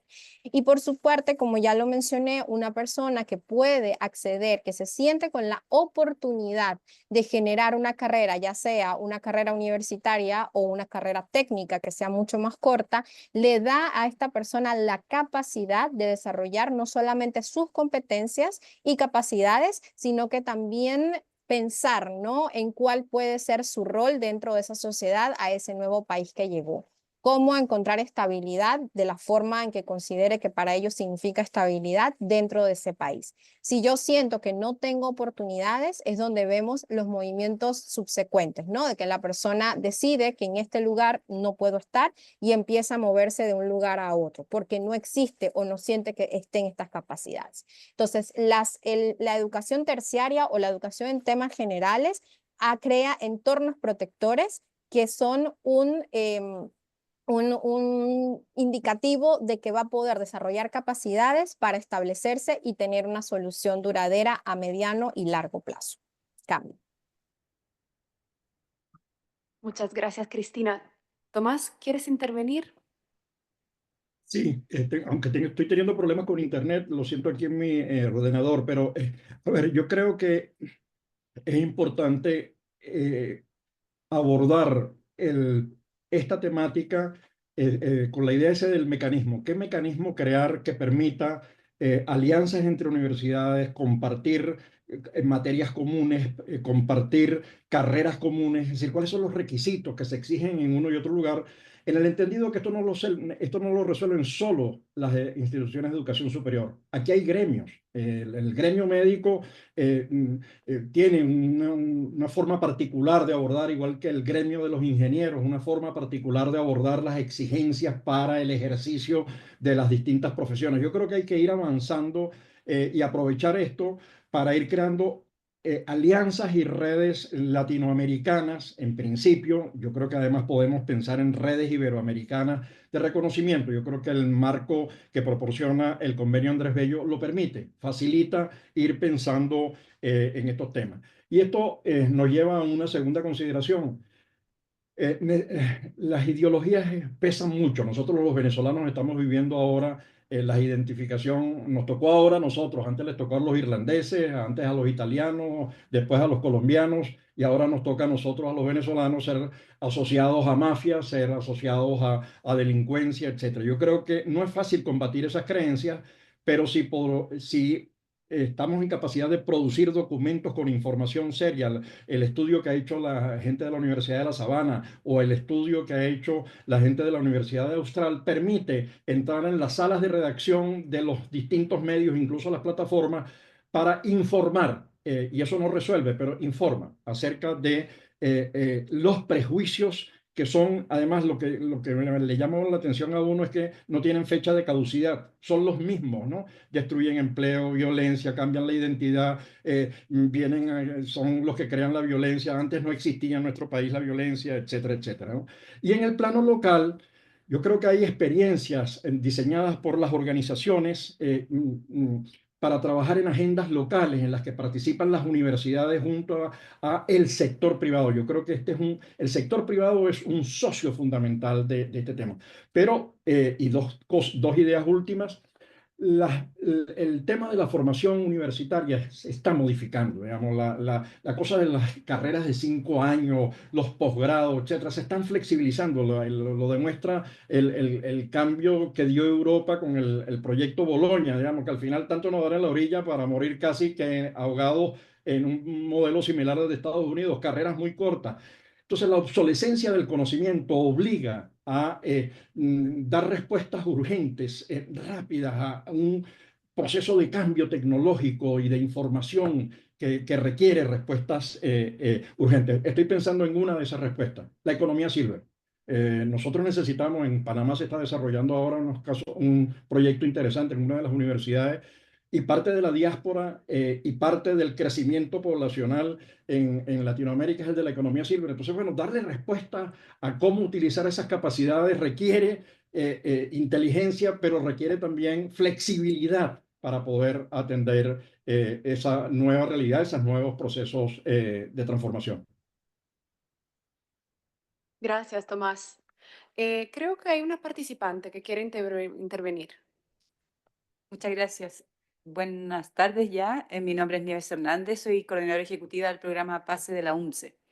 En relación a la primera pregunta, yo creo que a lo mejor una medida que puede ser a lo mejor muy sencilla tiene que ver con generar estrategias de difusión acerca del convenio de Andrés Bello, porque si uno lo pregunta, es muy poca la gente, tal cual como se señaló acá, que conoce precisamente ese convenio. En el caso nuestro, que somos un programa de acceso a la educación superior, nuestro trabajo se concentra principalmente en los jóvenes de los establecimientos educacionales para que ingresen a la educación superior. Y en ese sentido también tenemos una problemática semejante, específicamente con los estudiantes venezolanos, dado que, si bien está la ley 21.430, que ha promovido el derecho de los niños, niñas y adolescentes para regularizar su situación migratoria independiente del contexto en el que se encuentren sus adultos responsables, tenemos una piedra de tope porque evidentemente no pueden apostillar sus documentos, no pueden tener ni siquiera documentos de identificación en algunos casos, y eso por supuesto limita toda la tramitación hacia adelante, entonces la ley resulta ser inviable para ellos. Ahí yo creo que como país debemos buscar alguna medida específica para este grupo, digamos, específico de venezolanos. Y en relación al tema de que podamos fortalecer una cultura de inclusión y evitando la xenofobia, nosotros como Universidad Metropolitana de Ciencias de la Educación estamos en 2 etapas. En una primera instancia hicimos como programa principalmente una bienvenida también, como bien señalaba Valentina acá, pero que fue exclusiva para los estudiantes que son PASE. ¿Ya? Hoy día los estudiantes PASE están ingresando por acceso regular, ya no están usando el cupo, por lo tanto son habilitados, ¿verdad? Y de los 64 estudiantes que matriculamos nosotros, el 12,5% son estudiantes extranjeros. Entonces se acerca mucho a la tasa que mencionaban acá, del 15%. Y lo que nosotros hacemos es un vínculo inicial donde vamos haciendo actividades transversales a todos ellos, pero también tenemos una entrevista personal donde vamos viendo caso a caso cuáles son las necesidades de cada cada uno de ellos. Y en términos de beneficio, evidentemente, si ellos ya llegaron a acceder a la educación superior, lograron acceder a los beneficios económicos del sistema. Sin embargo, existen otros 4 que no se matricularon con nosotros, que sí estaban seleccionados, pero lamentablemente no tenían acceso a los beneficios económicos. Entonces ahí hay que hacer una mirada un poquito más profunda para saber qué sucedió con esas 4 personas en realidad. Hoy día estamos enfocados en los que sí están matriculados, pero sí podemos hacer un trabajo ahí con ellos. Y la otra cosa en la cual como universidad estamos en este momento es modificando nuestro modelo educativo. Y a través de claustros que se están haciendo a lo largo del año durante la época académica del año pasado y se van a retomar este año, con miras en realidad a promover un modelo educativo que efectivamente sea intercultural. Porque así como nosotros como programa tenemos una tasa del 12,6%, la universidad en su totalidad también recibe estudiantes extranjeros, considerando además que somos la universidad que imparte 4 idiomas, inglés, francés, ¿verdad?, castellano y alemán. Entonces, evidentemente hay interés de la población estudiantil, no solamente nacional, sino que también migrante, con interés en estudiar a veces esos idiomas en particular. Y finalmente lo que nosotros hacemos para tener este proyecto de vida estable cuando ya son estudiantes nuestros es el mandato que tenemos a nivel ministerial, ¿no?, de acompañarlos durante los 2 primeros años de su vida universitaria. Y ahí no hacemos distinción porque es un estudiante integrado. Entonces, nosotros promovemos a que esa integración sea completa, ¿verdad? La universidad tuvo como iniciativa, al igual que todas las universidades que formamos parte de la red, una semana de bienvenida general, ¿no? Y en esa semana general se da espacio, digamos, para que se conozcan cada una de las iniciativas que la institución tiene. Ahora, nosotros en particular no tenemos una oficina encargada de las personas extranjeras, pero sí las integramos como una persona más de la comunidad. Esos serían mis aportes. Muchas gracias. Muchísimas gracias. ¿Hay otras intervenciones? Sí, Valentina. Yo. Me voy a centrar más que nada en la última pregunta, lo de qué oportunidades ofrece la educación superior. Miren, yo creo que la educación superior, y hablo desde mi perspectiva y desde lo que comparto con los chicos en la universidad y las chicas, o sea, es un cambio del cielo a la tierra. Es tener una vida, es saber que en 5 años tu vida va a estar enfocada en algo, o en 3 años, depende, pero que tienes un lugar a donde ir, que tienes una comunidad, que vas a ver gente todos los días que se van a convertir en tus amigos, en que te vas a construir como persona y co-construir cosas con los demás. Entonces, después de todas las tensiones del tema migratorio, el poder tener eso, una base sólida de decir, ok, este es mi plan, en 5 años yo voy a estar acá, y sabes que el semestre que viene puedo no sé, ser ayudante de un profesor y así genero ingresos y eso a la vez genera temas de currículum y genera redes. Entonces, es como las metas que la persona va viviendo en ese tránsito de la educación superior que terminan construyendo la persona que es, ¿no? Em, y, y todo el tema de las redes, lo que yo hablaba, o sea, el poder tener gente conocida que te brinda su apoyo y que seguramente van a quedar para el resto de la vida, no sé, pero es eso, es tener la solidez de decir, tengo la posibilidad de diseñar un proyecto de vida, cumplir metas a mediano o largo plazo y decir, voy a tener una mejor calidad de vida al final porque puedo acceder a mejores empleos, porque voy a tener una calificación. Así que yo creo que sí, es del cielo a la tierra el cambio. Sí, tenemos otro participante que quiere intervenir. Adelante. Bueno, primero agradecer la investigación que realizaron, el trabajo, los resultados, y a la vez me llama la atención que son muy similares los resultados que entregó el CERMIG el año no el año pasado, antepasado, en un documento.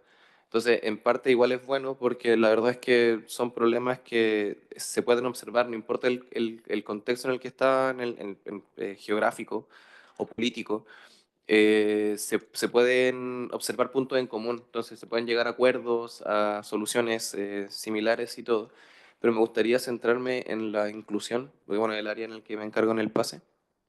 Eh,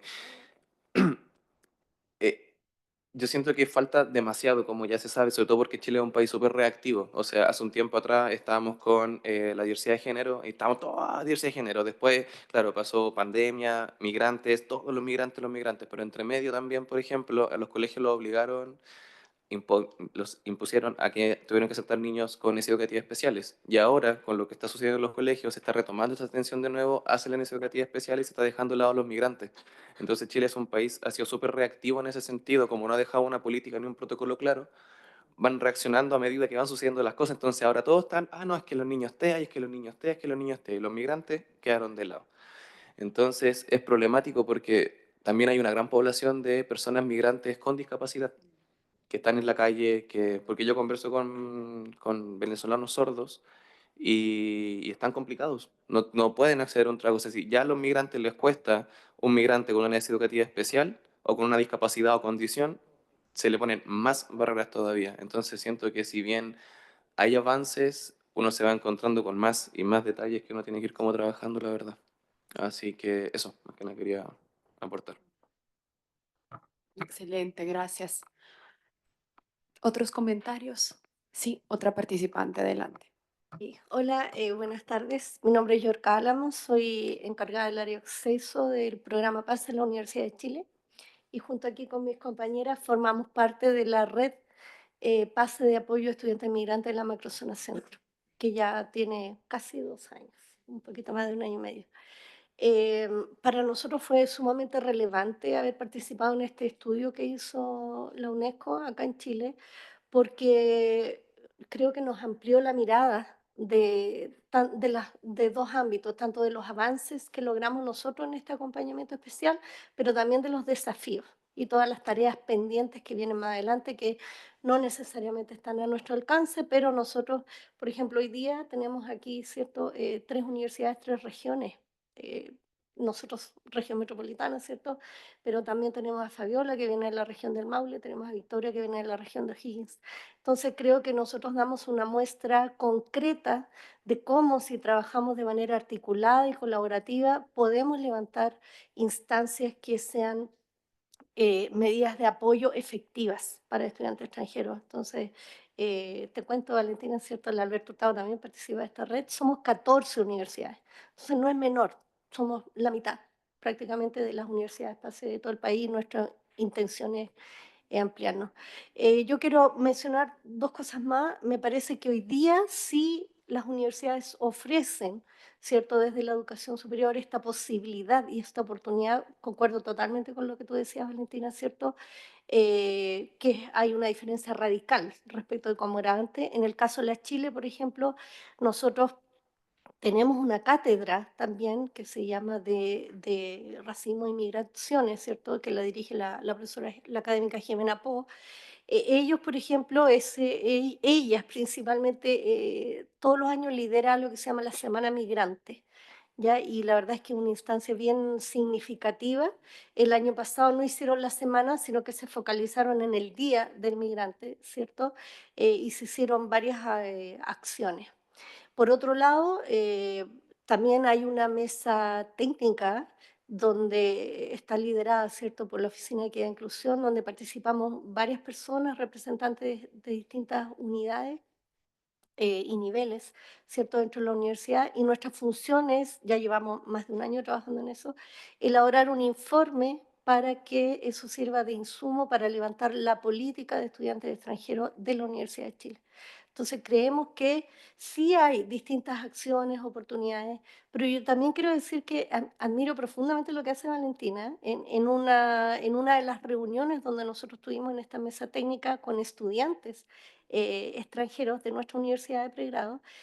Había mucha inquietud y muchas ganas de participar y no necesariamente las instancias están. Entonces yo le hice el llamado a las mismas estudiantes, le dije, ¿sabes qué? Donde los espacios no están construidos, pero tú estás ahí, tú tienes que jugar un rol protagónico y tienes que sentirte llamada o llamado a participar, a liderar, ¿cierto? Y a empoderarse. Porque no siempre están las instancias, ¿cierto? Nosotros formamos la red. Esta red, ¿cierto?, existía a nivel de la región metropolitana. Años atrás tuvimos el apoyo del Servicio Jesuita Migrante, pero ahora retomamos las líneas de trabajo y la levantamos nosotros mismos. Entonces, a veces las oportunidades están no necesariamente de manera tan evidente, pero los espacios hay que tomarlos y cada uno tiene que decidir también dónde se visibiliza, dónde se releva a sí mismo para el bien de otros, para una vida en comunidad. Entonces creo que eso también es fundamental. Entonces creo que tu misión hoy día, ¿cierto?, sería levantar otros liderazgos y hacer un trabajo más colaborativo y fortalecer más esta organización que tú has logrado levantar. Gracias. Perfecto, muchas gracias. ¿Tenemos otros aportes? Sí, Florencia, por favor. Bueno, quizás creo que un poco en la misma línea de lo que planteaba Yorka y pensando, ¿no?, en esta segunda pregunta, em, yo creo que como la evidencia también nos muestra que la xenofobia y la discriminación y el racismo disminuyen cuando tenemos contactos con las personas migrantes, cuando bajamos nuestros prejuicios, ¿no? Cuando nos acercamos, las conocemos y desmontamos en el fondo todos estos eh, prejuicios con los que muchas veces nos bombardean los medios de comunicación, ¿no? Los vemos en distintos espacios. Y yo creo que una forma, especialmente en los espacios em, universitarios pese que a mí me da la sensación, y creo que es algo que vimos con Jessica en el estudio de Chile, de que las universidades son espacios súper protegidos para los estudiantes migrantes y refugiados. Creo que efectivamente falta, ¿no?, institucionalizar su participación, y ahí hay que abrir camino, ¿no? Y creo que Valentina lo ha hecho a pulso en su universidad, porque ha tenido una universidad que también lo ha apoyado, lo ha permitido.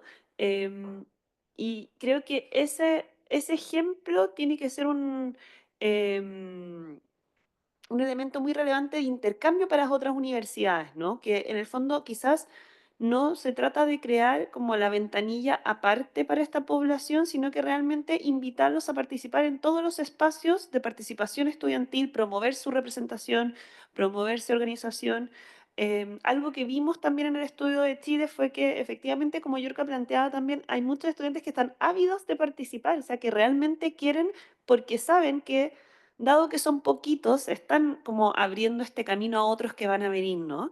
Em, entonces yo creo que ahí hay mucho que hacer para combatir la xenofobia a través de los mecanismos democráticos y participativos que tenemos, ¿no? Dando voz a estos estudiantes que ya están en nuestras comunidades.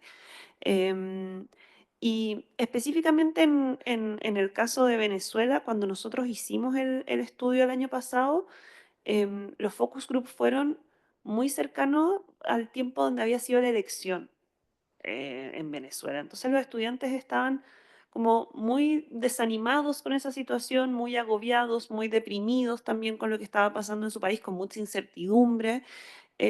Y algún estudiante nos comentó en el grupo focal que le había llamado la atención que nadie le había preguntado en su universidad. Y era un estudiante de ciencia política. Y nadie le había preguntado, ningún profesor en ninguno de sus cursos, oye, ¿cómo estás? ¿Cómo? Entonces, también a veces hay una dualidad, ¿no? Entre que no queremos que se nos reconozcan esa diferencia porque es un arma de doble filo, que creemos que nos va a jugar en contra y que nos pueden discriminar, pero también un reconocimiento solidario, podríamos decir muchas veces, a lo que estos estudiantes están viviendo. Y creo que lo que ocurrió en el año pasado con la elección de Venezuela fue muy ilustrativo, ¿no? De una situación muy compleja que obviamente también pone en jaque el futuro de muchas personas. Em, entonces, en ese sentido, yo creo que hay muchos ejemplos y estoy de acuerdo con que muchas veces las posturas han sido más reactivas, pero cuando nos encontramos con buenas prácticas, muchas veces no hemos tenido el espacio de socializarlas, ¿no? Todo el trabajo que comentaba Patricia, ¿no? Cómo se puede ese ejemplo tan concreto de la academia mostrar a otras universidades, ¿no? Que en el fondo quizás no requieren grandes esfuerzos en términos de recursos, ¿no? Sino que ir a buscar, ir a tocar la puerta de esos estudiantes que estaban habilitados y que no entraron. Y que yo creo que ese trabajo puede hacer una diferencia en términos de equidad y de acceso, pero enorme. Entonces creo que un poco por ahí va lo que nosotros hemos visto también en términos de acuerdo, ¿no? Que hay cosas muy relevantes que están haciendo, para qué decir lo que están haciendo ahí Yorka y las compañeras de la red, ¿no? Pero muchas veces falta ese espacio más institucional para compartir, porque pese a que nosotros reconocemos en el estudio que el PAS es muy relevante, es pequeñito todavía. O sea, es excepcional en ese sentido. No es un programa que tenga una cobertura enorme, que uno diga como, sino que todavía es algo excepcional, pese a que lleva 10 años, ¿no? Que se ha perfeccionado y que tiene buenos resultados, todavía falta transversalizar un enfoque que vaya en esa línea. Gracias. Listo, gracias Florencia. Muchísimas gracias a todas y todos por sus aportes extremadamente valiosos. Lamentablemente tenemos que cerrar, a menos que no haya otro tipo de intervención, pero creo que no. Y bueno, resulta claro que es fundamental seguir promoviendo y fortalecer el diálogo y el compromiso regional a nivel multisectorial, porque tenemos que juntar esfuerzos entre los actores claves en este proceso, la cooperación internacional, la sociedad civil, los gobiernos, la academia, los estudiantes. Así que yo les invito hoy a escanear este código. Pueden acceder a través del código QR a un pequeño formulario donde nos pueden compartir si quieren comentarios, preguntas, sugerencias y también dejar sus correos si desean seguir en contacto con nosotros. Les comento también que el informe está a punto de ser publicado y estará disponible próximamente en la librería online de la UNESCO. Así que si quieren estar en contacto con nosotros, que se conecten. Ahí está mi correo de trabajo y el de Santiago también, por cualquier consulta o inquietud o comentario que deseen compartir. Ha sido un verdadero honor estar aquí con ustedes. Hoy les agradezco muchísimo. Gracias por la participación y bueno, estamos en contacto. Muchas gracias.